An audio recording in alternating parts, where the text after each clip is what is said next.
برادران ملت اسلامیہ، السلام علیکم ورحمۃ اللہ وبرکاتہ۔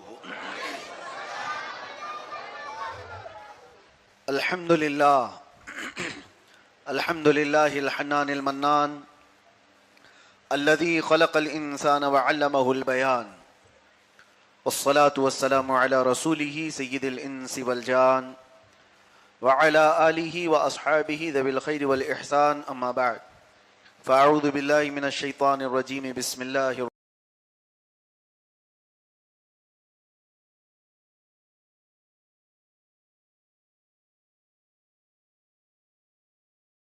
الرحیم۔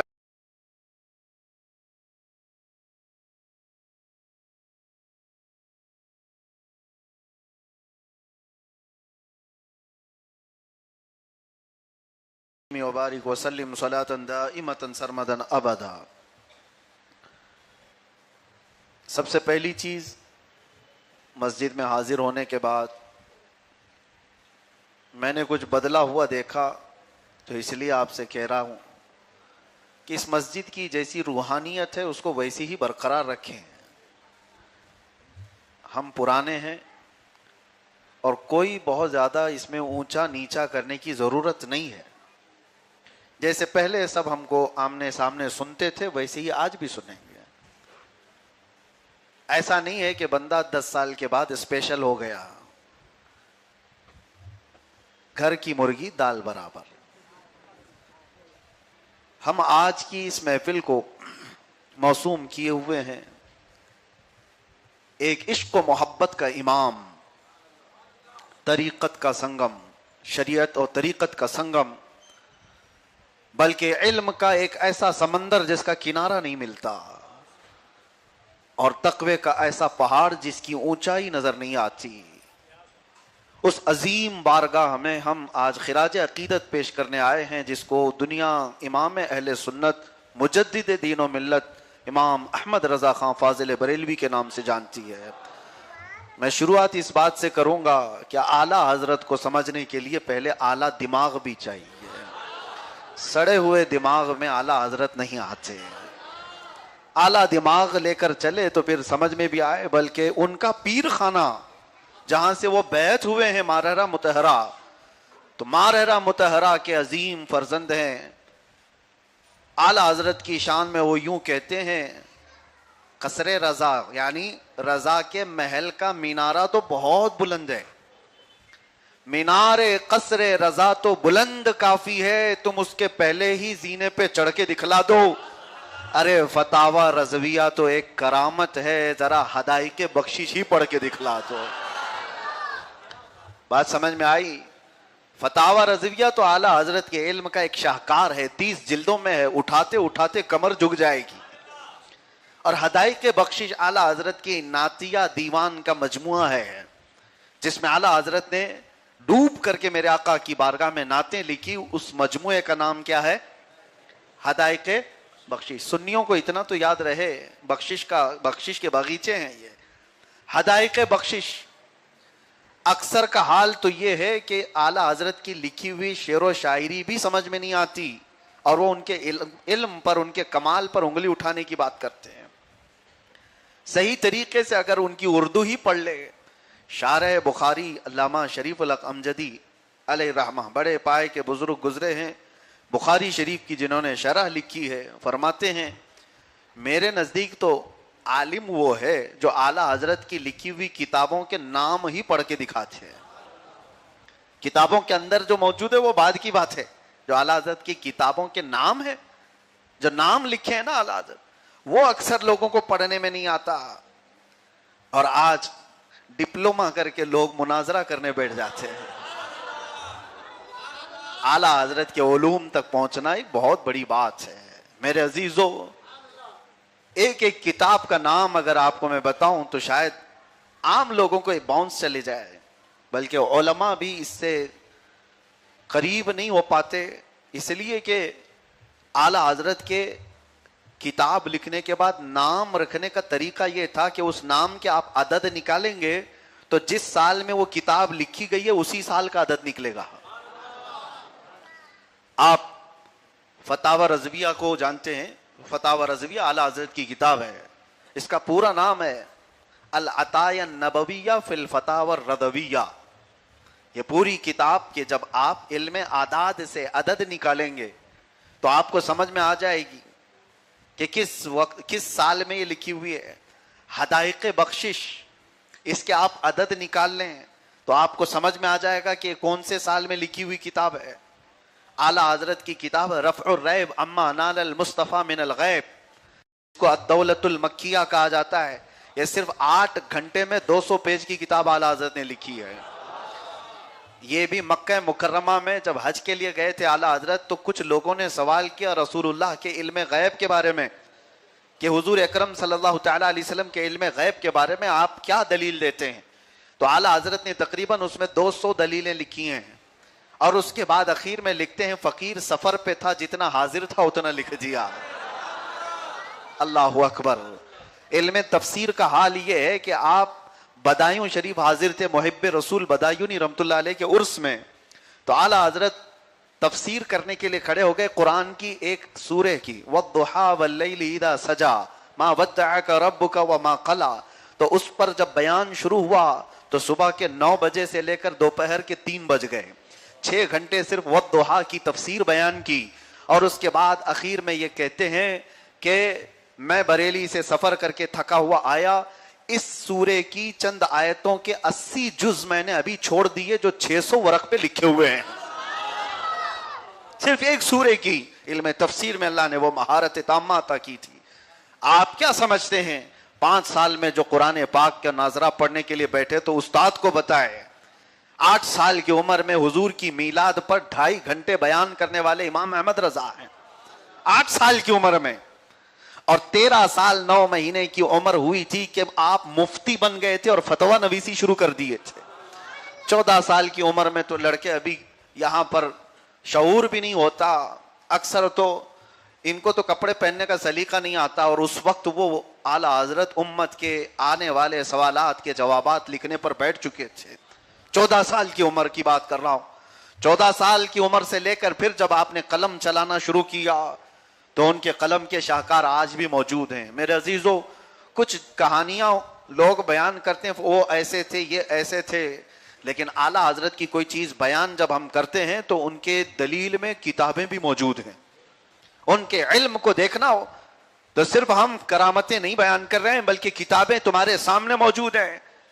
مجھے تو حیرت ہوتی ہے کہ آپ کو میں یہ بتاؤں اعلیٰ حضرت نے سائنس پر 1 2 نہیں کئی مقالے کئی کتابیں لکھ ڈالی. کیا وہ سائنس کے اسٹوڈنٹ تھے؟ کیا ان کو سائنس کسی نے پڑھایا تھا؟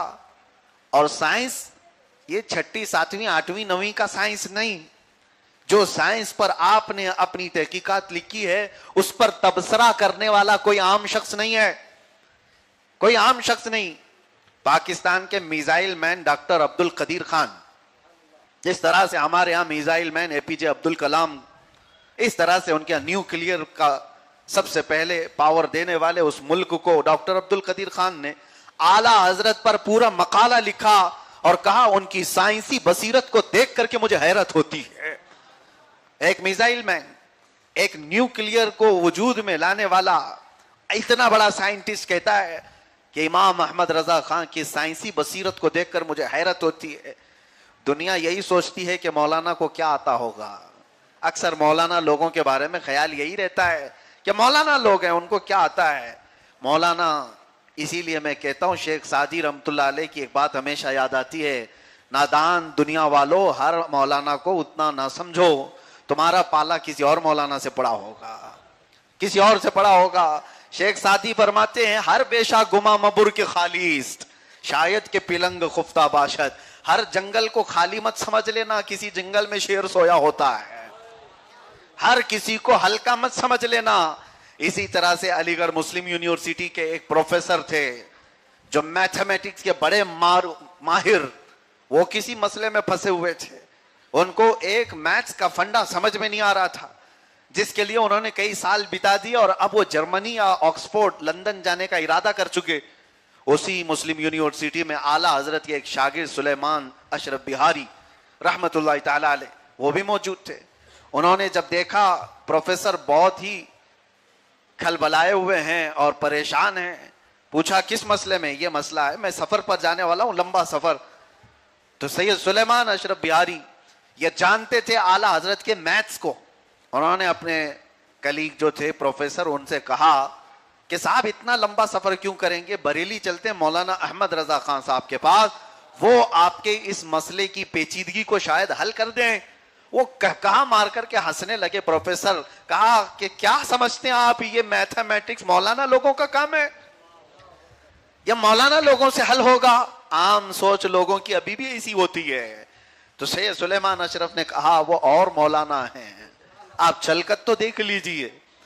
انہوں نے کہا نہیں صاحب کائے کو وقت میرا برباد کرتے ہیں. تو حضرت سید سلیمان اشرف صاحب نے کہا جرمنی اور آکسفورڈ جانے میں جتنا خرچہ آئے گا آپ کو, بریلی جانے میں اتنا خرچہ تو نہیں آئے گا. علی گڑھ سے بریلی آپ چلے. مان لیا اور وہ چل کر کے آ گئے بریلی ان کے ساتھ. یہ عین عصر کا وقت تھا, یہ ظہر کا وقت تھا. اعلیٰ حضرت نماز کے لیے جا رہے تھے اور ان کی راستے میں ملاقات ہو گئی. اپنے شاگرد رشید کو دیکھا سلیمان اشرف, کیسے آنا ہوا؟ کہا حضور یہ پروفیسر ہیں علی گڑھ مسلم یونیورسٹی میں, یہ پروفیسر ہیں اور پڑھاتے ہیں میتھس کو, لیکن ایک بڑے مشکل مسئلے میں یہ پھنسے ہوئے ہیں. اعلیٰ حضرت چلتے چلتے ہی پوچھ لیے کہ بتائیے صاحب کیا ہے؟ تو پروفیسر صاحب نے کہا ایسے نہیں, گھنٹوں لگیں گے, بیٹھ کر کے سمجھاؤں گا آپ کو, آپ فری ہو کر کے تو آئیے. اعلیٰ حضرت نے بتایا کھول کر تو دکھائیے آپ کے اوراق کیا ہیں.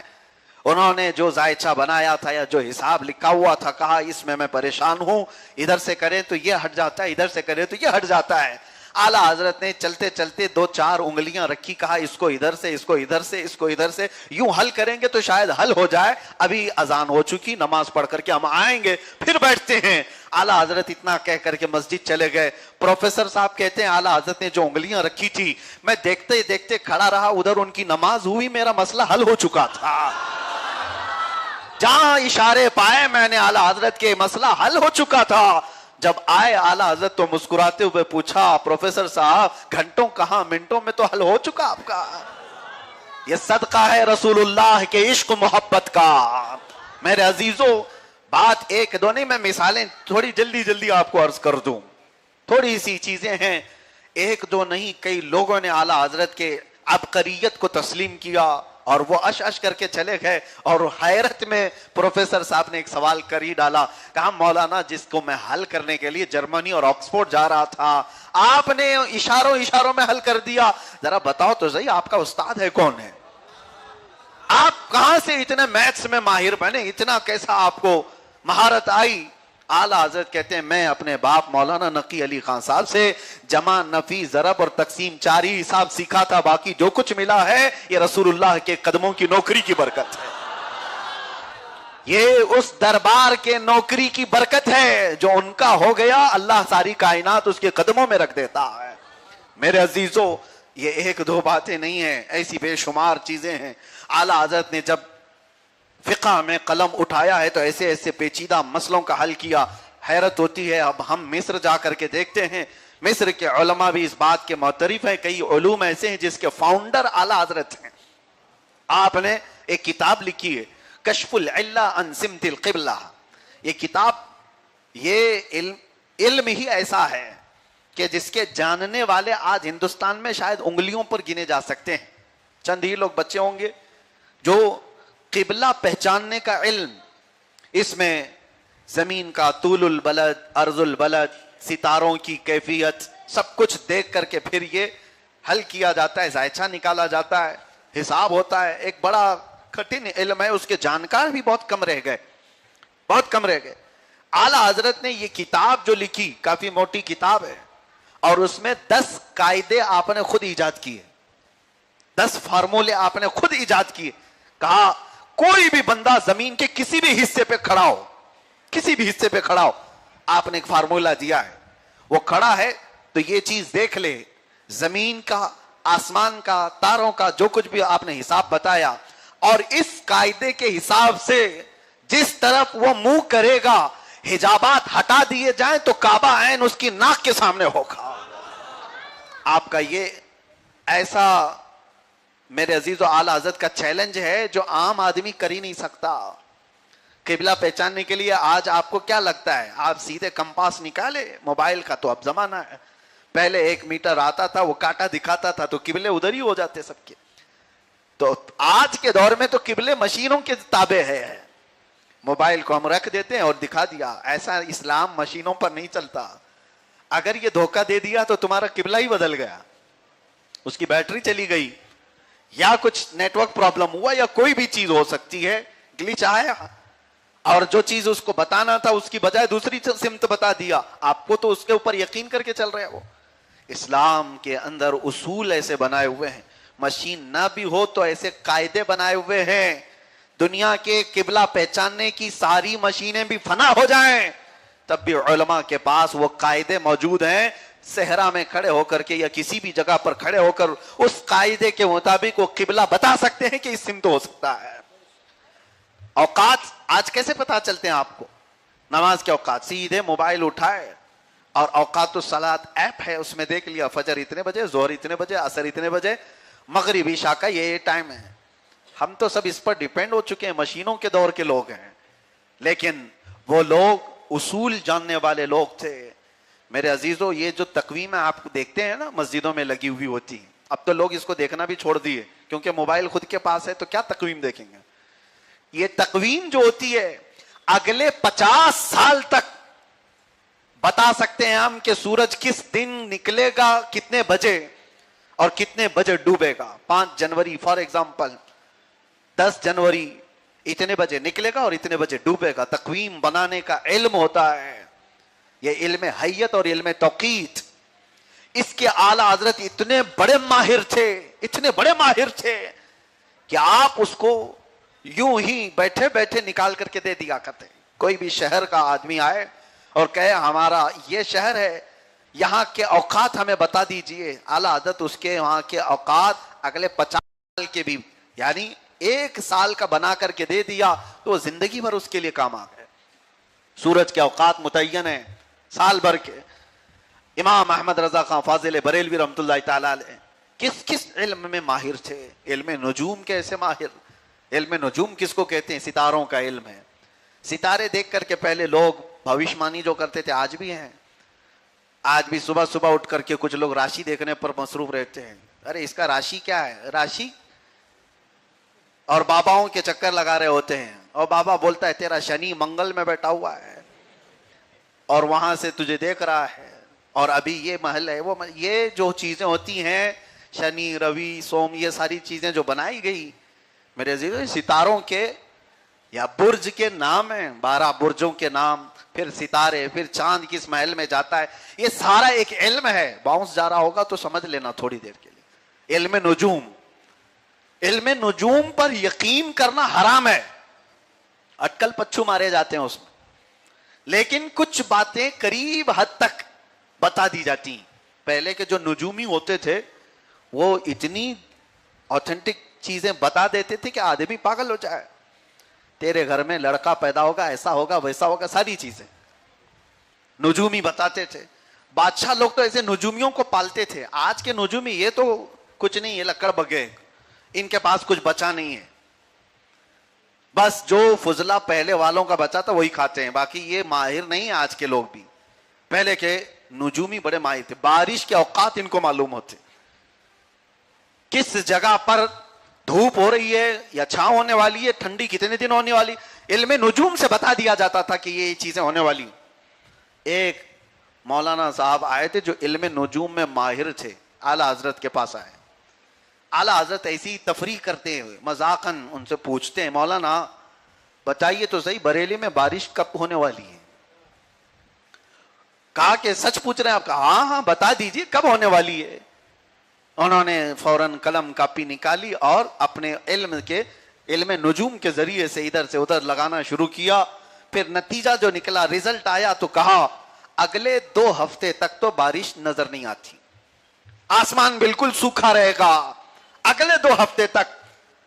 میں نے دیکھ لیا بارش کا کوئی امکان ہی نہیں. اعلیٰ حضرت مسکرا پڑے اور اس کے بعد کہا پکا کہہ رہے ہو آپ؟ کہا کہ ہاں ہمارا علم نجوم یہی بتاتا ہے، گرامر یہی ہے، قانون یہی ہے، ہم برسوں سے اس پر مہارت رکھتے ہیں.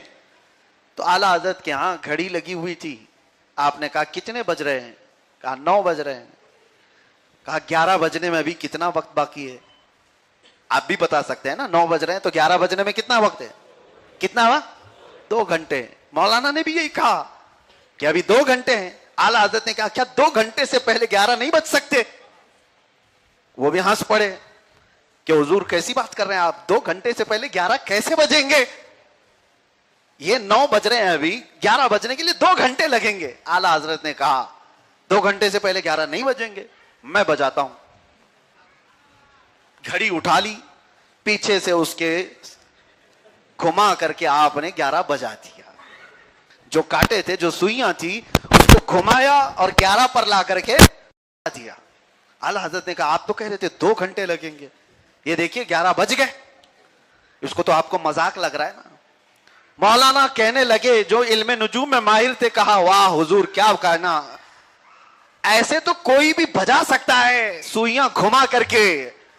اعلیٰ حضرت نے جلال میں کہا مولانا یہی تو عقیدہ ہے, قانون کچھ اور کہتا ہے, رب اگر چاہے تو بارش ابھی کروا دے.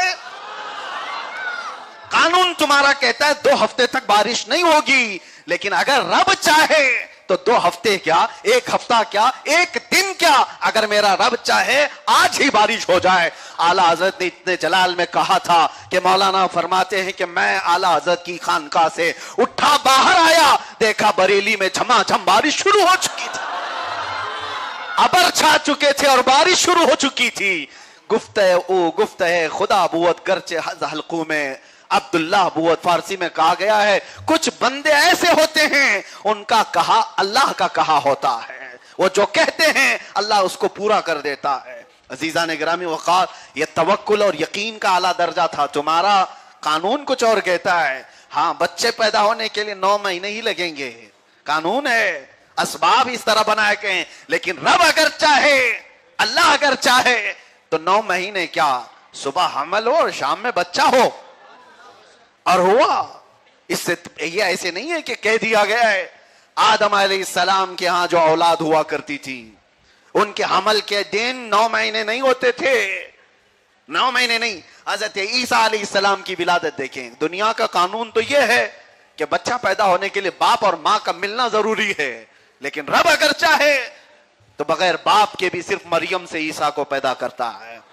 اور یہ تو قانون سمجھ میں بھی آ جائے, کسی کی عقل میں بھی آ جائے, لیکن اگر اللہ چاہے باپ بھی نہیں ماں بھی نہیں پھر بھی پیدا کر دے کسی زندہ کو. جانتے ہو کیسے؟ صرف اور صرف ایک پتھر سے. ایک پتھر سے.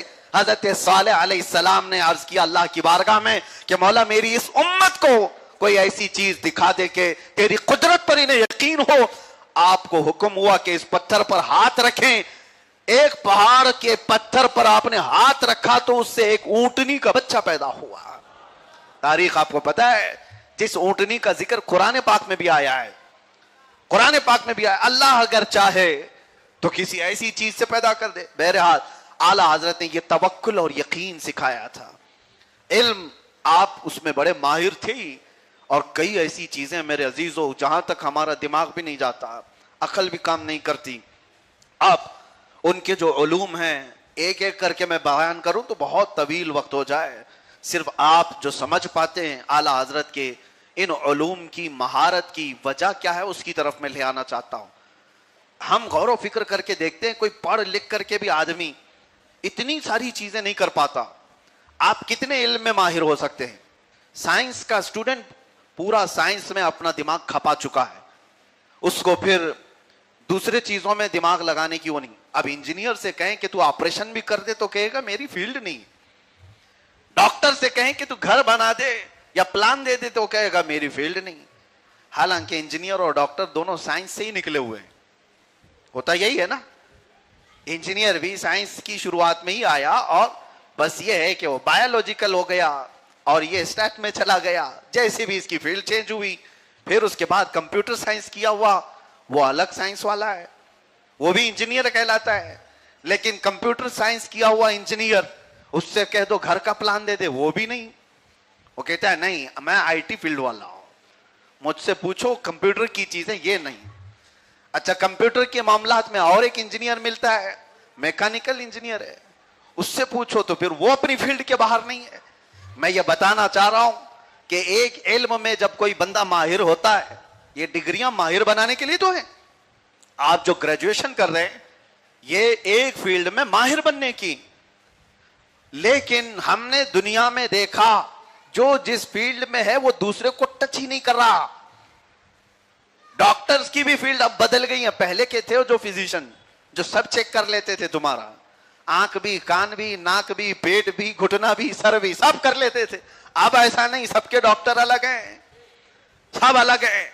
ناک میں کوئی تکلیف ہو تو الگ ENT کے پاس جاؤ, نہیں عام ڈاکٹر نہیں دیکھے گا. ہاں کڈنی والا نیفرولوجسٹ وہ الگ چلے جائے, دل والا الگ ہے, کارڈیو, سب کے الگ الگ میدان بنے ہوئے ہیں. حالانکہ ایک ہی باڈی کے سب ڈاکٹر ہیں, ٹچ دوسرے کو نہیں کرتا. اللہ عالم, اللہ بہتر جانتا ہے کہ یہ شاید جان بوجھ کے نہیں ٹچ کرتے یا جانتے ہی نہیں یا فیلڈ الگ. یہ باتیں میں اس لیے بتا رہا ہوں کہ میں نے بہت غور خوض کر کے دیکھا کہ دنیا میں ایک فن کا ماہر ہوتا ہے تو دوسرے فن کو ٹچ نہیں کرتا. ایک فن کی بات کر رہا ہوں, ایک فن کی بات. اور اعلیٰ حضرت کی بارگاہ میں آؤ, ایک فن نہیں, 2 نہیں, 3 نہیں, اللہ نے آپ کو 55 علوم و فنون میں مہارت عطا فرمائی تھی. 55 فن کے آپ ماہر تھے.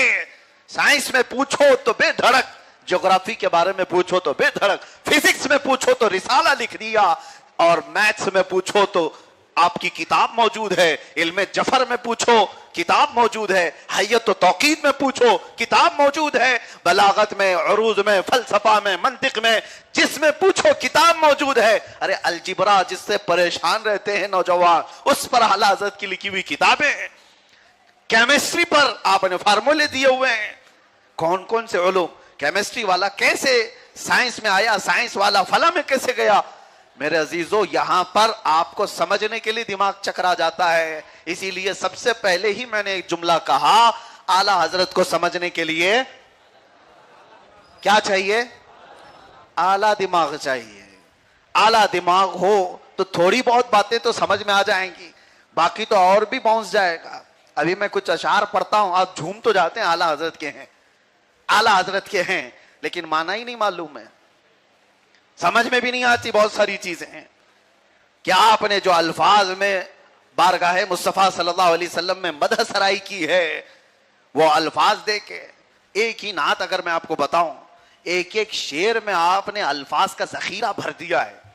جنا میں چمن, چمن میں سمن, سمن میں پھبن, پھبن میں دلہن, سزائے مہن پہ ایسے منن, یہ امن و امان تمہارے لیے. اتنا تو پتا چلا کہ اعلیٰ حضرت حضور کے لیے کچھ دے رہے ہیں, عرض کر رہے ہیں. لیکن یہ جملے, یہ کیا ہے؟ جنا میں چمن, چمن میں سمن, سمن میں پھبن, کیا ہے؟ اصالت کل, امامت کل, سیادت کل, حکومت کل, ولایت کل, خدا کے یہاں تمہارے لیے. الفاظ کا ذخیرہ. عتیق و وسیع, غنی و علی, یہ اعلیٰ حضرت کے اشعار کی چند جھلکیاں میں آپ کے سامنے پیش کر رہا ہوں, جس میں بندشوں کے ساتھ آپ نے وزن کو بھی برقرار رکھا. نعت مشہور زمانہ سنتے آئے نا, لم یاتی نذیر و کفی,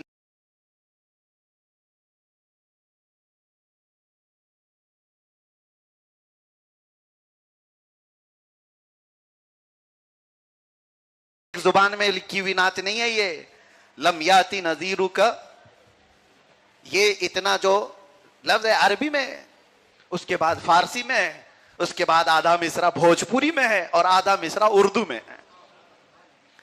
اعلیٰ حضرت نے ایک نعت 4 زبانوں میں لکھی, معنی میں کہیں فرق نہیں آتا.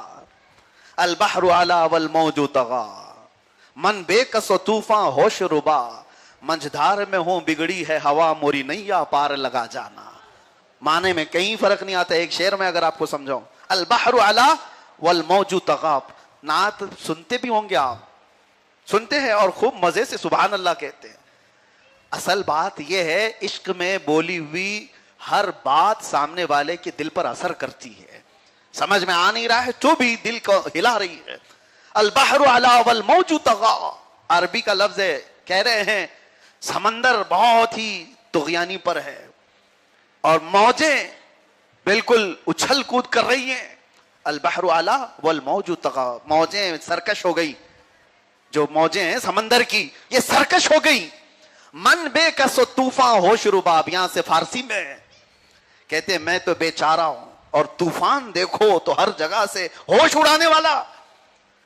سمندر بلندی پر آ گیا ہے, موجیں سرکش ہو گئی ہیں, میں بےکس و ناچار ہوں اور طوفان دیکھو تو ہوش اڑانے والا. آگے اردو میں ہے, منجھدار میں ہوں بگڑی ہے ہوا. منجھدار کس کو کہتے ہیں؟ سمندر کے اندر جب کشتی آ کر پھنس گئی, چاروں طرف سے پانی گھیر لیتا ہے, اس کو کہتے ہیں منجھدار. منجھدار میں ہوں بگڑی ہے ہوا. ہوا جب بگڑ گئی تو سمندر میں جینا ہی مشکل ہے, کشتی کا پار لگنا مشکل ہے. اب شروع سے دیکھو, عربی, فارسی, پھر اردو اور آخر میں بھوجپوری میں حضور کی بارگاہ میں استغاثہ کرتے ہیں. سمندر بلندی پر ہے, موج سرکش ہو گئی ہے, میں بےکس و ناچارہ ہوں اور طوفان ہوش اڑانے والا ہے, اور منجھدار میں میری کشتی پھنسی ہوئی ہے اور منجھدار میں بگڑی ہے ہوا. یا رسول اللہ موری نیا پار لگا جانا. نیا کس کو کہتے ہیں؟ کشتی کو. اور اعلیٰ حضرت عرض کر رہے ہیں یا رسول اللہ میری کشتی ایسے میں سے پار لگا دو. البحر علا والموج طغا من بےکس و طوفان ہوش ربا, منجھدار میں ہوں بگڑی ہے ہوا, موری نیا پار لگا جانا. میرے عزیزو, جب کبھی کمزوری آئے, مصیبتیں طاری ہو جائیں, تنہائی میں یہ پڑھ کے دیکھ لینا, مصیبتیں ٹل جائیں گی. پڑھو انشاءاللہ العزیز. اعلیٰ حضرت نے یہ شعر ہی نہیں لکھا, وظیفہ ہے یہ. منجھدار میں ہوں بگڑی ہے ہوا, یا رسول اللہ موری نیا پار لگا جانا. اس طرح تو یہ کتنے اشعار ہیں. میں نے تو ایک شعر کی تشریح آپ کے سامنے کی ہے.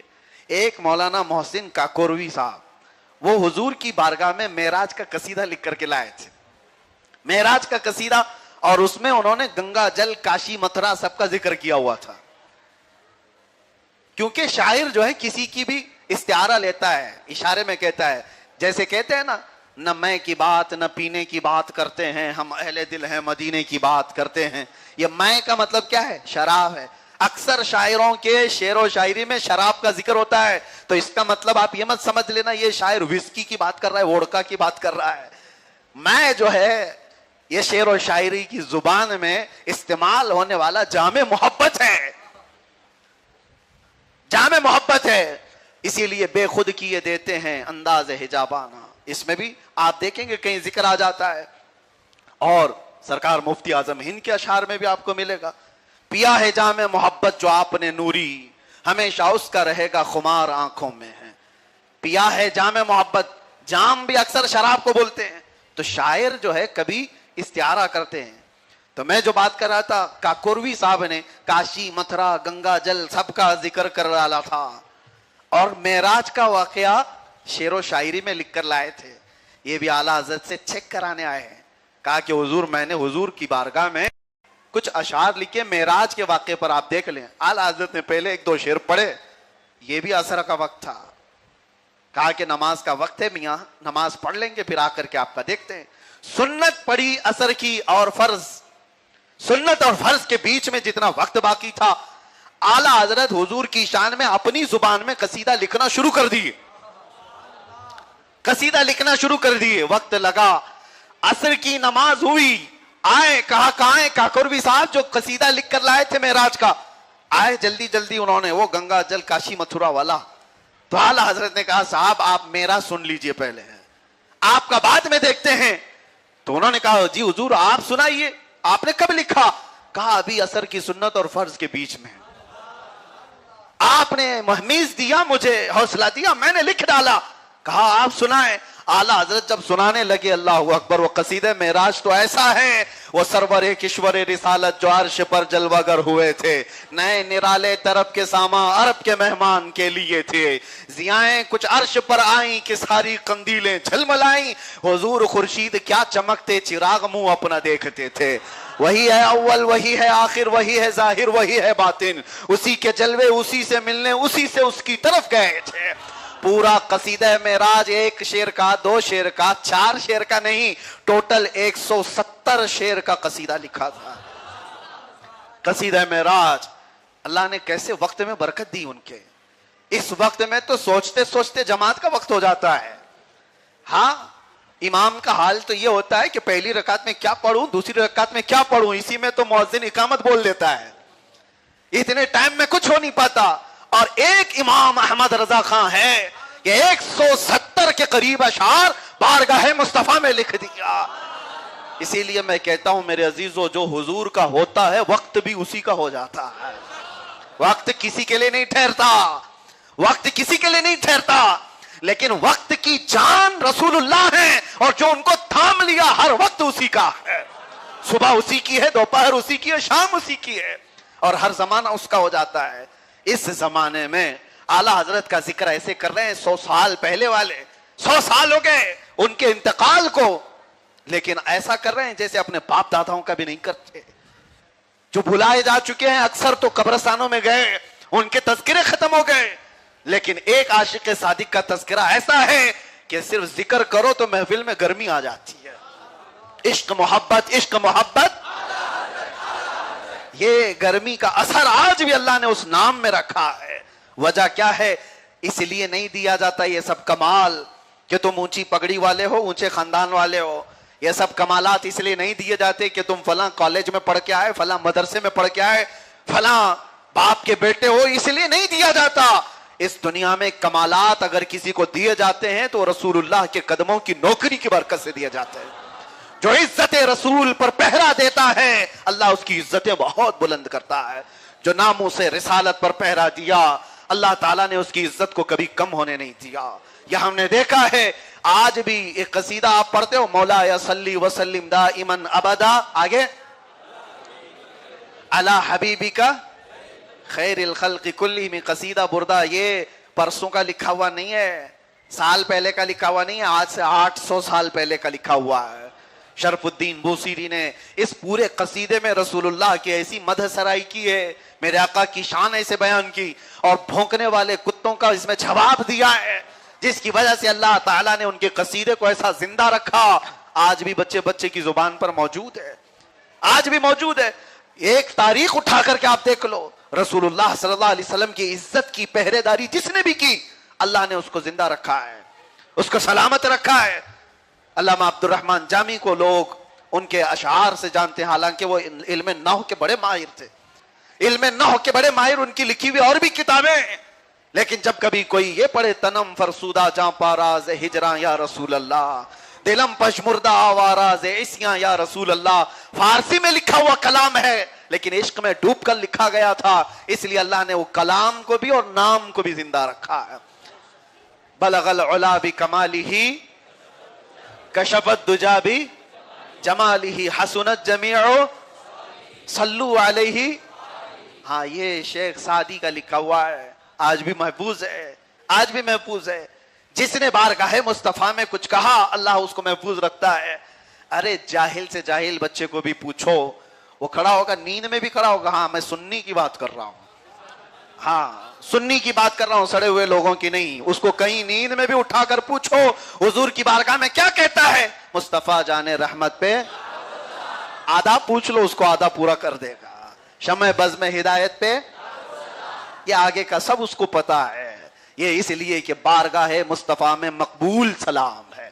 میرے آقا صلی اللہ علیہ وسلم کی بارگاہ میں ڈوب کر کے لکھا ہوا، ارے ایک ایک عضو پر میرے آقا کے ایک ایک پارٹ پر سلام بھیجا ہے. اعلیٰ حضرت کو پڑھو تو صحیح، جو دشمنی کرتے ہیں دور بیٹھ کر کے وہ جاہل ہیں، پڑھے ہوتے تو ایسی بات ہی نہیں کرتے. سنی ہوئی باتوں پر اعلیٰ حضرت کو نہ پرکھو، نہ ہم سے نہ ان سے. میں انصاف کی بات کر رہا ہوں، انصاف کی نظر سے اگر دیکھنا ہے، دیوبندیوں کی پھیلائی ہوئی باتوں سے بھی اور سنیوں سے بھی اگر آپ کو لگتا ہے یہ مبالغہ کرتے ہیں، دونوں کی باتوں کو چھوڑ کر تم اعلیٰ حضرت کی کتابوں کو تو پڑھ کے دیکھو، ڈوب جاؤ گے. سمجھ کر کے تو دیکھو. اگر آپ کو لگتا ہے کہ یہ بڑائیاں کر رہے ہیں، میں انصاف کی نظر سے دیکھنے والوں سے کہہ رہا ہوں ایک بار پڑھ کر کے تو دیکھو. نبی کونین صلی اللہ تعالی علیہ وسلم کی بارگاہ میں جب وہ عشق میں ڈوب کر کہتے تھے کوئی چیز نہیں چھوڑی، کوئی چیز نہیں چھوڑی، ایڑیوں پر حضور کے پورا کلام لکھ دیا ہے، حضور کے کیسوؤں پر پورا کلام لکھ دیا ہے، نبی کرم صلی اللہ تعالی علیہ وسلم کے چہرے پاک پر پورا کلام لکھ دیا ہے، ایک ایک عضو پر. اور سلام میں تو کسی چیز کو چھوڑا نہیں. جب حضور کی نگاہوں کی بات آئی تو کیا کہا، جس طرف اٹھ گئی دم میں دم آ گیا. اس نگاہ عنایت پہ. اور رسول اللہ صلی اللہ علیہ وسلم کے کان مبارک کیسے تھے؟ امام احمد رضا کہتے ہیں دور و نزدیک کے سننے والے وہ کان کرامت پہ. اور رسول اللہ صلی اللہ علیہ وسلم کی بھویں مبارک جس کے بارے میں اعلیٰ حضرت کہتے ہیں جن کے سجدے کو محراب کعبہ جھکی، ان بھووں کی لطافت پہ لاکھوں سلام. اور پیشانی مبارک کہتے ہیں جس کے ماتھے شفاعت کا صحرا رہا، اس جبین سعادت پہ لاکھوں سلام. رسول اللہ کے اور اعضاء سے آپ صرف بینی مبارک کہتے ہیں بارگاہ مصطفیٰ صلی اللہ تعالیٰ علیہ وسلم میں نیچی نظروں کی شرم و حیا پر درود، اونچی بینی کی رفعت پہ لاکھوں سلام. اور زبان کیسی تھی جس کو سب کن کی، وہ زبان جس کو سب کن کی کنجی کہیں، اس کی نافذ حکومت پہ لاکھوں سلام. ہاتھ کیسا تھا؟ ہاتھ جس سمت اٹھا غنی کر دیا، موج بحر سماحت پہ لاکھوں سلام. اور پیٹ مبارک، شکم مبارک کیسا تھا؟ کہتے ہیں کل جہاں ملک اور جو کی روٹی غذا، اس شکم کی قناعت پہ لاکھوں سلام. ارے قدم مبارک کیسے تھے؟ کہتے ہیں کھائی قرآن خاک گزر کی قسم، اس کفے پا کی حرمت پہ لاکھوں سلام. رسول اللہ کے صحابہ کیسے تھے؟ وہ دسو جن کو جنت کا مژدہ ملا، اس مبارک جماعت پہ لاکھوں سلام. کوئی چیز نہیں چھوڑی، یہاں تک کہ امت کی بات آئی تو کہا ایک میرا ہی رحمت میں دعویٰ نہیں، شاہ کی ساری امت پہ ہر چیز پر سلام بھیجا میرے آقا کی بارگاہ میں. آپ کے آل، آپ کے اصحاب، آپ کے خاندان، سب پر سلام بھیجا. ایک عاشق صادق ہی تو یہ کرتا ہے کہ اپنے محبوب کی ہر ادا کو محفوظ کرنے کی کوشش کرتا ہے. اسی لیے اگر اعلیٰ حضرت کا عشق کا کمال دیکھنا ہے تو کہاں آپ کو نظر آئے گا؟ ایک چیز میں انہوں نے بیان کر دیا. رسول اللہ صلی اللہ تعالی علیہ وسلم کی بارگاہ میں آپ کس حد تک پہنچے ہوئے ہیں تو وہ ایک مصرے میں بیان کر دیتے ہیں. حضور کی بارگاہ کے متعلق صرف فیصلہ کن بات یہ ہے، میں تو مالک ہی کہوں گا کہ ہو مالک کے حبیب. حضور کے بارے میں کیا کہتے ہیں؟ یا رسول اللہ میں تو مالک ہی کہوں گا کہ ہو مالک کے حبیب. اور جب دو لوگوں کے اندر گہری محبت ہوتی ہے تو محبوب اور محب میں میرا تیرا ہوتا ہی نہیں ہے. یہ میرا ہے، یہ تیرا ہے، یہ کہاں ہوگا؟ محبوب و محب میں نہیں میرا تیرا. یہ رسول اللہ صلی اللہ علیہ وسلم کی بارگاہ میں اعلیٰ حضرت کا عشق کا مقام سمجھو آپ. اسی لیے دوسرے آپ کے سلام میں آپ کہتے ہیں یا رسول اللہ خلق کے حاکم ہو تم، رزق کے قاسم ہو تم، جو ملا تم پہ کروڑوں درود. درد بھی دیکھو بارگاہ مصطفیٰ میں عرض کرنے کا کیسے. پہلے گھبرا کر کے اپنے حالات پر ہم بھی ایسے ہی بچھڑ جاتے ہیں، گھبرا جاتے ہیں چھوٹی سی کوئی چیز آ جائے. لیکن اعلیٰ حضرت نے پہلے لکھ دیا یا رسول اللہ ایک طرف ہے حاسدین، ایک طرف ہے آدائے دین، بیچ میں ہے تنہا شاہ تم پہ کروڑوں، بندہ ہے تنہا شاہ تم پہ کروڑوں درود. آپ کہتے ہیں ایک طرف آدائے دین، ایک طرف ہے حاسدین. دین کے دشمن ادھر ہیں اور ایک طرف حسد کرنے والے بھرے ہوئے ہیں. کہاں جائے یہ بندہ، کیا کرے؟ حاسدین الگ پریشان کرتے ہیں، دشمنان اسلام الگ پریشان کرتے ہیں. یہ شعر پڑھ کر کے تو ایسا لگتا ہے کہ ہاں سب کو یہ پڑھنا چاہیے. ایک طرف آدائے دین، ایک طرف ہے حاسدین، بندہ ہے تنہا شاہ تم پہ کروڑوں درود. پھر اعلیٰ حضرت کا نا حضور کی بارگاہ میں یہ کیسی شکایت کہ ایک طرف حاسدین ہیں ایک طرف آدائے دین ہیں. یہ شکایت کیا کریں؟ بلکہ بارگاہ مصطفیٰ میں ہمارا عقیدہ یہ ہے یا رسول اللہ تم ہو حفیظ و مغیث، تم ہو حفیظ و مغیث. ارے کیا ہے وہ دشمن خبیث، تم ہو تو پھر خوف کیا، تم پہ کروڑوں درود.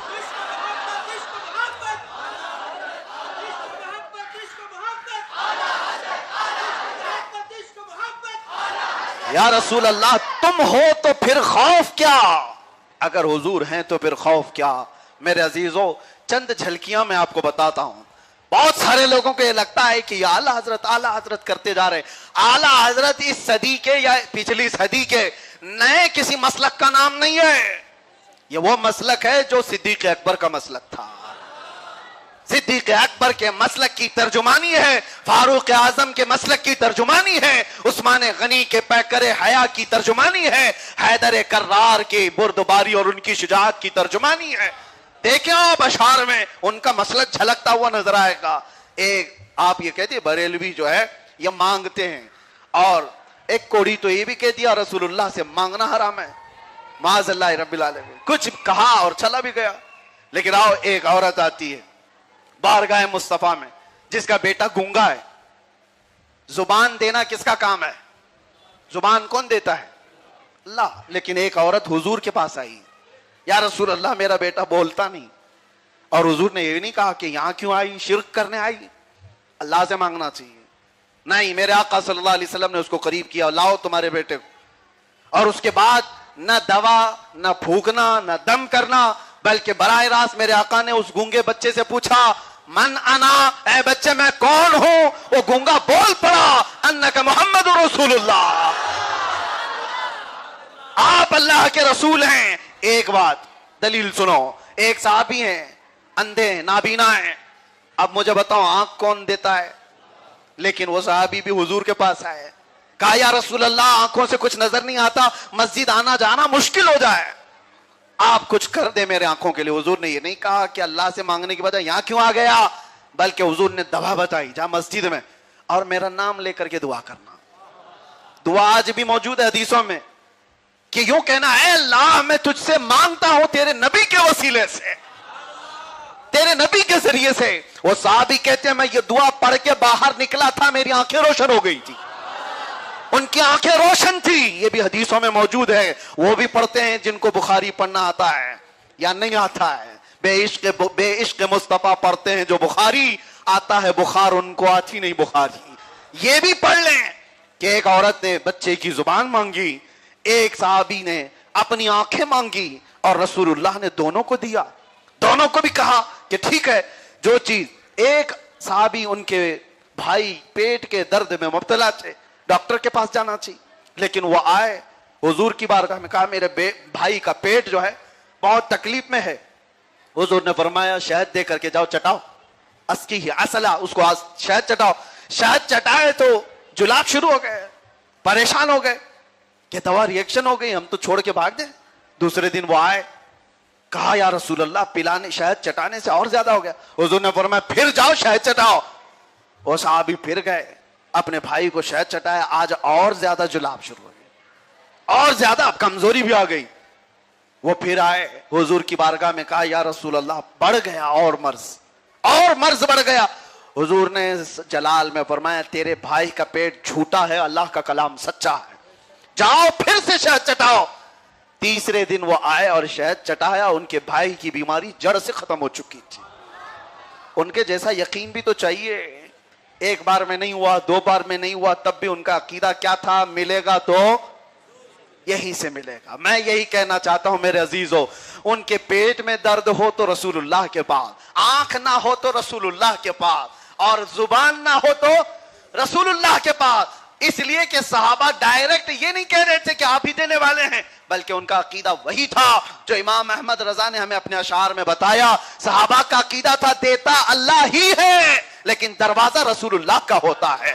اسی کو اعلیٰ حضرت کہتے ہیں یا رسول اللہ تم شافی و نافی ہو, تم وافی و کافی ہو, تم درد کو کر دو دوا, آنکھ عطا کیجئے اس میں ضیا دیجئے, جلوہ قریب آ گیا تم پہ کروڑوں درود. یہ سارے جو اشعار ہیں یہ مسلک اعلیٰ حضرت کی ترجمانی کر رہے ہیں. یہ صحابہ کا بھی یہ معمول تھا, صحابہ کا یہی معمول رہا ہے. اور پھر آپ دیکھیں صرف یہی معمول نہیں ہے, جو لوگ یہ سمجھتے ہیں ان کے اندر میاں بڑی سختی تھی, بہت شدت تھی, کیونکہ ان کے اشعار بتا بتا کے کہتے ہیں. اعلیٰ حضرت نے تو لکھا ہے دشمن احمد پہ شدت کیجئے, ملحدوں کی کیا مروت کیجئے, غیظ میں جل جائیں بے دینوں کے دل, یا رسول اللہ کی کثرت کیجئے. یہ اعلیٰ حضرت نے لکھا ہے, یہ جل بھن کے مر جائیں لیکن یا رسول اللہ کی کثرت آپ کرتے رہیے, آپ اس مت میں ڈرنا مت. اور اعلیٰ حضرت کا یہ بے باکانہ انداز, جو جلال بھرا انداز, کبھی تو یوں کہتے ہیں یہ رضا کے نیزے کی مار ہے کہ عدو کے سینے میں غار ہے, کسے چارہ جوئی کا وار ہے کہ یہ وار وار سے پار ہے. اپنے سختی کو بیان کرتے ہوئے کہتے ہیں احمد رضا اس شہد کی مکھی کا نام ہے جس کی مٹھاس کا بھی جواب نہیں, جس کے ڈنک کا بھی جواب نہیں. یہ سب باتیں جو ان کے مزاج میں شدت تھی, لوگ کہتے ہیں بڑے سخت تھے میاں. میاں سخت صرف اور صرف گستاخان رسول کے لیے تھے, صرف اور صرف اپنے نبی پاک صلی اللہ علیہ وسلم کی عظمت کی بات جہاں ہے وہاں سخت تھے. اور یہ بھی ان کا اپنا مسلک نہیں, یہ صحابہ کا مسلک تھا. صحابہ میں دیکھو کئی ایسے صحابہ ہیں, ارے جنگ بدر میں آپ دیکھیں بھانجا ادھر ہے, ماموں ادھر کھڑا ہے, تلوار کے نیچے ہے, اور صحابہ نے نہیں دیکھا ماموں آئے تو چھوڑ دیں، ماموں کو 2 ٹکڑوں میں بدل کے بھی رکھ دیا ہے۔ ان کا عقیدہ یہ تھا صحابہ کا، ہماری رشتہ داریاں جو کچھ ہے وہ رسول اللہ سے ہے، اگر مصطفیٰ کریم صلی اللہ علیہ وسلم کی محبت نہیں تو میرا کوئی رشتہ ہی نہیں۔ یہی مسلک اعلیٰ حضرت ہے جو آج لوگوں کو لگتا ہے بڑا سخت ہے، بہت سخت بنایا گیا ہے، یہ صحابہ کا مسلک ہے۔ میرے عزیزو، حضرت ابو عبیدہ بن جراح، ان کا تو حال یہ تھا کہ ان کا باپ رسول اللہ کی شان میں گالیاں دیتا تھا، آپ کو برداشت نہیں ہوا، ایک دن اس کا سر ہی لے کے آ گئے اور کپڑے میں ڈھانک کر کے لائے، حضور سے پوچھا کہ یا رسول اللہ کیا کروں، ہو گیا مجھ سے۔ کہا کیوں؟ کہا یہ آپ کو گالیاں دیتا تھا، برداشت نہیں ہوا، اٹھ گئی تلوار، اب کیا کروں؟ یہ پہلا کام ہوا تھا تو قرآن کی آیت آئی، لا تجد قوما یؤمنون باللہ، اللہ تعالیٰ یہ 28ویں پارے میں یہ فرماتا ہے کہ تم ان مومنوں کو ایسا نہیں پاؤ گے جو اللہ اور آخرت پر ایمان رکھتے ہیں کہ وہ دشمنان خدا اور دشمنان رسول سے محبت کرتے ہوں، چاہے ان کے باپ ہوں، ان کے بھائی ہوں، ان کے خاندان والے ہوں، محبت کر ہی نہیں سکتے جو اللہ اور اس کے رسول کے دشمن ہیں، ان سے نہیں۔ یہ اعلیٰ حضرت کا مسلک آپ کو جو سخت لگتا ہے میرے عزیزو، یہی صحابہ کا معمول تھا، صحابہ کا عمل یہ تھا۔ اسی لیے آج کے زمانے میں میں فخر سے یہ کہتا ہوں، جو صحیح طریقے سے ایک راستہ بنا کر کے دیا، بزرگوں کی عزت بھی جس میں ہے، صحابہ کی عظمت بھی جہاں ہے، اہل بیت اطہار کے تاج بھی جہاں ہیں، جہاں شریعت مصطفیٰ کی پاسداری بھی ہے، سب ملا کر کے مجموعہ اگر کچھ بنتا ہے تو اسی کا نام مسلک اعلیٰ حضرت ہے۔ بات سمجھ میں آ رہی؟ کسی کو چڑ ہے تو الگ بات ہے، تن آسانی والے لوگ اور ڈھکوسلے باباؤں کے پیچھے نکلنے والے لوگ، ان کو لگتا ہے یہ لوگ سخت لوگ ہیں۔ کیوں سخت لوگ ہیں؟ شریعت کی بات کرتے ہیں۔ کچھ آئے اور اب تو یہ کہہ رہے ہیں، ایک صاحب کہنے لگے ہم تو اس بابا کے مرید ہو گئے ہیں جو دودھ سے دہی ہو چکا ہے ابھی۔ اچھا، دودھ سے دہی ہو گیا مطلب کیا ہے؟